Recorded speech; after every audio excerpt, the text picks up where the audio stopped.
দীর্ঘ 19 বছর পরেই প্রকাশ্যে আমাদের এত বড় সম্মেলন। এই সম্মেলনকে ঘিরে আমাদের কর্মীদের মাঝে ব্যাপক উৎসাহ উদ্দীপনা আমরা লক্ষ্য করছি। আমরা আশা করছি আমাদের এই সম্মেলন জনসমুদ্রে পরিণত হবে ইনশাআল্লাহ। এবার রাত পোহালেই কুমিল্লা টাউন হল মাঠে অনুষ্ঠিত হতে যাচ্ছে মহানগরী জামাতের কর্মী সমাবেশ। এতে সমাগম হতে পারে 1.5 লক্ষ জনশক্তির।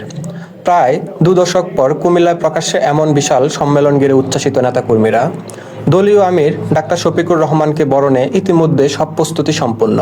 2005 সালের পর থেকে কুমিল্লায় একবারও প্রকাশ্যে কর্মী সমাবেশ করতে পারেনি দলটি। তাই এবারের সমাবেশকে চ্যালেঞ্জ হিসেবে নিয়েছেন তারা। এ নিয়ে গত কয়েকদিন নির্গম প্রচারণা চালিয়েছেন নেতাকর্মীরা।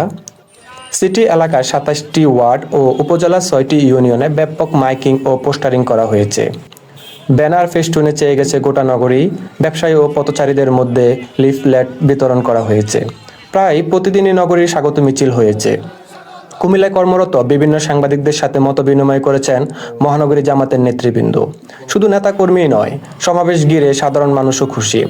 আমরা দীর্ঘ 19 বছর পরে এই টাউন হল ময়দানে জামাত ইসলামের ব্যানারে একক কোনো প্রোগ্রাম করতে যাচ্ছি। ইসলামের দুশ্মনদের যে ষড়যন্ত্র, সব ষড়যন্ত্র রুখে দিয়ে আগামীর বাংলাদেশকে, বিশ্বকে ইসলামী বিপ্লবে পরিণত করব। নেতা কর্মীদের জন্য টাউন হলে পুরুষ ও কেন্দ্রীয় ঈদগাহ মাঠে নারীদের জন্য তৈরি করা হয়েছে বিশাল শামিয়ানা। 6 ডিসেম্বরের কর্মী সম্মেলনে আরও বক্তব্য রাখবেন জামাতের কেন্দ্রীয় নায়েবে আমির ডাক্তার সৈয়দ আব্দুল্লাহ মোহাম্মদ তায়ের, সহকারী সেক্রেটারি জেনারেল এটিএম মাসুম ও মাওলানা আব্দুল হালিম সহ অন্যান্য নেতৃবৃন্দ। অনুষ্ঠানে সভাপতিত্ব করবেন কুমিল্লা মহানগরীর আমির ও কেন্দ্রীয় কর্মপরিষদ সদস্য কাজীদ্দিন মোহাম্মদ।